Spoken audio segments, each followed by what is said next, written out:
Thank you very much for taking time out of your busy schedules to attend our financial results briefing for the second quarter of the fiscal year ending September 2025.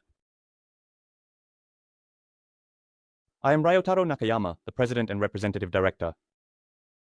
In today's presentation, I will explain the second quarter business results overview, the full year business forecast, and the measures to be taken. And in the second half, I will explain the medium-term business plan step by step. Thank you for your attention. Now, without further ado, let me begin by discussing the financial results for the second quarter. First, I'd like to provide a summary of the second quarter. First, our performance. In March, we generated a large number of major projects, leading to an increase in total transaction volume. Net sales exceeded our plan with 54% progress toward the full year target in the first half, a solid half year. However, with increased advertising agency sales, procurement costs rose, resulting in a 15.5% increase in the cost of goods sold compared to the previous quarter. Additionally, because the efficiency of ad delivery did not improve as expected, it impacted the growth of GMV relative to the volume of ads delivered, causing a slight decrease in the gross profit margin to 75.9%. In terms of SG&A expenses, personnel costs have decreased due to changes in the executive structure and a reduction in the number of employees. On the other hand, due to the strengthening of marketing initiatives in January and March, advertising expenses slightly increased. Additionally, expenditures related to training programs for management aimed at strengthening organizational capabilities and the hosting of offline events were postponed to the second half of the year. Combined with steady sales progress and lower than expected SG&A expenses, operating profit reached 260 million yen in the first half, significantly surpassing the full year target of 120 million yen, leading us to revise our full year forecast upward. Next, regarding KPIs, the active project count tends to decline during the second quarter, which has fewer business days and indeed fell by 9.2% compared to the previous quarter. However, we implemented several initiatives, including campaigns targeting project owners during the March New Life season, encore projects encouraging additional purchases for popular projects, extending the project publication periods, changes to our new and repeat acquisition structures, and hosting acquisition events specialized by genre. These various initiatives and efforts to increase the number of projects are slowly but surely starting to show results. In addition, regarding the project unit value, steps like the distribution support for project owners funded advertisements and coupons, and revamping the manual for maximizing unit price on the first day of a project have proven effective, resulting in a significant 17.2% increase compared to the previous quarter. The medium-term plan I will discuss in detail in the latter part of the presentation. Regarding the external environment, we believe that the environment for new product development in the manufacturing industry continues to be challenging due to factors such as the weak yen, rising raw material costs, and soaring shipping fees. At the same time, the frequent changes in US tariff policies are making it difficult for manufacturers to formulate stable plans. Additionally, we observe that individual consumer spending has significantly declined compared to the same period in previous years, due to the pullback from year-end and New Year consumption, as well as the impact of rising prices. Next, I would like to explain the key items related to our business performance. First, regarding the total transaction volume, the second quarter typically sees a decline in total transaction volume due to seasonality, as there are fewer business days and the active project count tends to decrease. However, in this second quarter, thanks to initiatives aimed at increasing project unit values and the successful creation of numerous large-scale projects in March, the total transaction volume increased by 6.4% compared to the previous quarter. Next, regarding net sales, in addition to the increase in total transaction volume, net sales from ancillary services, including advertising agency sales, also grew, resulting in a 9.1% increase in net sales compared to the previous quarter. Furthermore, higher ancillary service revenue increased the take rate by 0.7 percentage points compared to the previous quarter. Next, regarding gross profit, the cost of goods sold increased in proportion to the rise in advertising agency sales, leading to a 15.5% increase in cost compared to the previous quarter. Additionally, due to advertising delivery efficiency, the gross profit margin slightly declined to 75.9% compared to last quarter.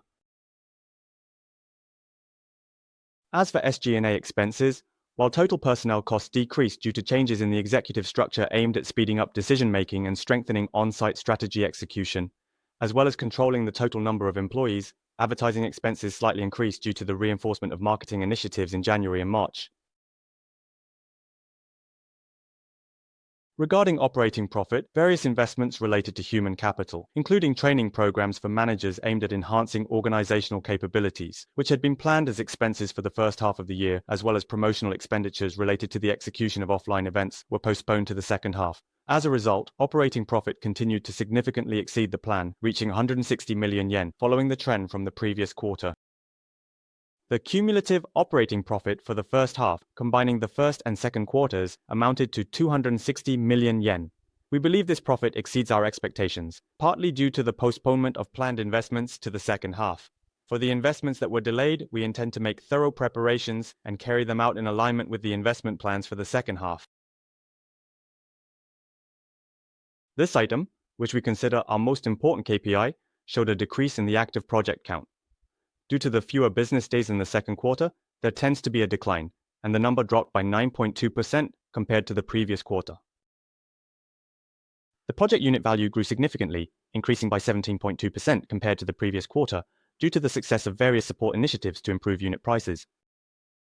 Going forward, we will continue to enhance the advanced standardization of the Makuake service, refining our systems and operations so that every business partner can fully leverage the power that Makuake offers very effectively. Next, here are some of the standout projects from the second quarter.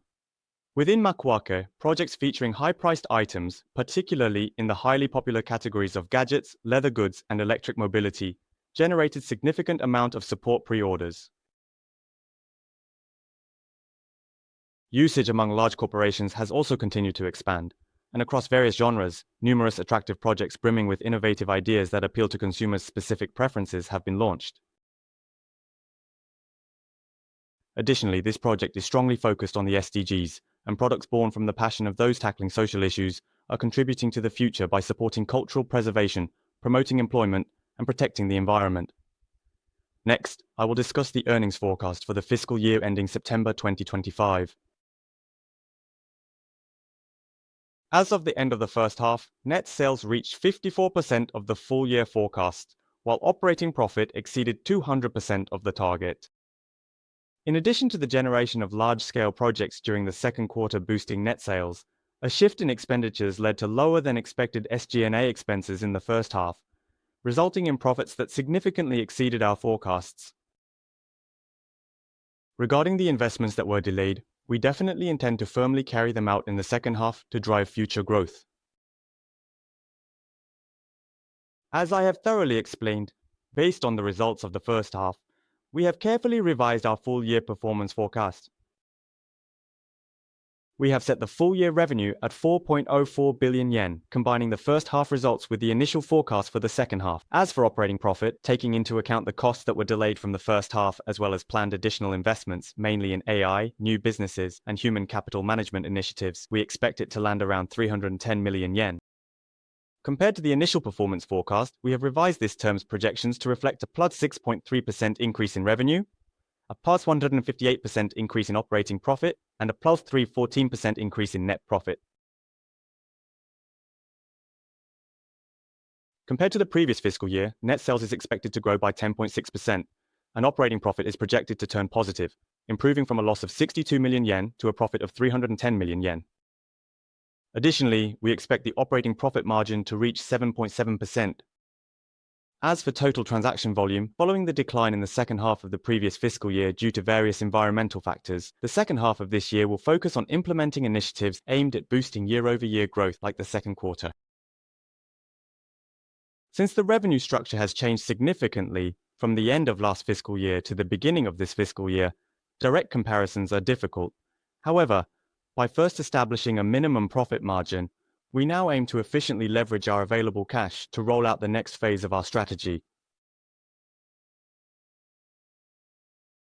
Regarding investments, in addition to regular SG&A expenses like hiring, we are planning for a delayed cost of 30 million yen, originally scheduled for the first half. Furthermore, we are planning an additional investment of around 40 million yen aimed at strengthening the growth foundation for the next fiscal year and beyond, including initiatives in AI, new businesses, and human capital management strategies. We aim to advance the structural reforms of our company and businesses, and to build a solid foundation for corporate growth in the coming years. As for the strategy to achieve our goals in the second half of this fiscal year, In the Makuake business, we plan to strengthen stable operations by acquiring projects from high-quality project owners and reducing the impact of seasonality. At the same time, we aim to solidify our revenue base and build a track record so that we can expand the scale of revenue from ancillary services in the next fiscal year and beyond. Additionally, we will work to enhance our support capabilities for business growth by utilizing Makuake Insight, which we recently announced, to better assist business operators. We will also begin implementing various new initiatives aimed at significantly enhancing the ability to sell new products and services. Next, I would like to move on to an explanation of our medium-term management plan. Explain the plan focusing on the period from the fiscal year ending September 2025 to the fiscal year ending September 2027. First, regarding the achievements we have built up so far and the challenges we face in aiming for the next stage, as shown in this diagram, the total transaction volume for new products and new services in the debut e-commerce market has fluctuated due to the strong environmental impact compared to the pre-COVID period, but we have managed to expand it threefold. While we have secured what can be considered the largest position in this unique niche, the flagship business itself operates under a structure where consumers make selections at each individual purchase opportunity, and for businesses as well, transactions typically occur only for about 2 to 3 months each time a new product is launched. Because it is a flow-type business, it is highly susceptible to external environmental influences. Therefore, building a structure that encourages businesses to continue transacting with us and creating value offerings has become a top priority. In this context, when we look at the challenges faced by businesses, we see that as Japan's working population continues to decline, small and medium-sized enterprises and regional companies, which make up the majority of our clients, are particularly at risk of experiencing labor shortages. As a result, businesses are increasingly being forced to focus solely on their core competence of creating good products. On the other hand, as I mentioned earlier, by indeed establishing a unique position through operations and flow-based business models that other companies cannot easily replicate, we at Makuake have been able to accumulate distinctive assets that are unique to our platform. First, the number of connections we have with businesses that continue to take on new challenges. In terms of the total number of connections with businesses, we believe there are plenty of companies that have more clients than we do. However, when we narrow it down to businesses with a strong spirit of challenge, we recognize that the volume of these high-quality business connections is a unique asset. And thirdly, when it comes to new products and new services, Makuake has established a certain level of brand strength, with an image and recognition as the go-to company for such innovations. This too has become a unique asset for us. We believe that these unique assets, which are distinctive to our company, operate very effectively in providing precise solutions to the challenges faced by businesses.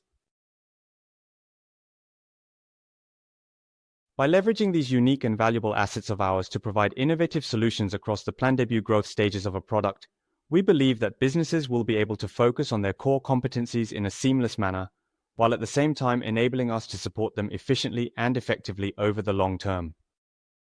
As for the needs of businesses, as I mentioned earlier regarding the labor force, there is indeed an increasing necessity to rely on external support for marketing and sales operations.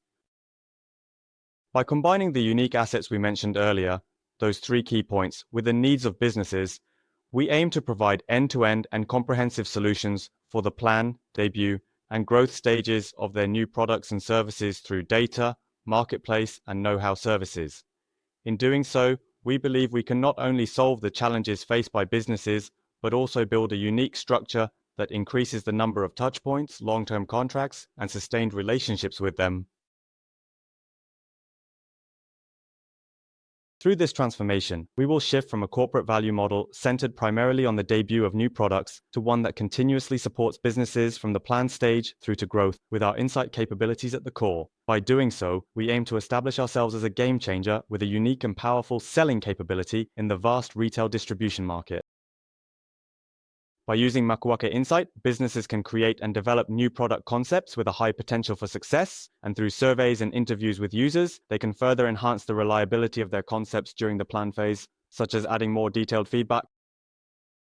Building on that, businesses can develop high-quality general sales strategies by analyzing customer data and insights.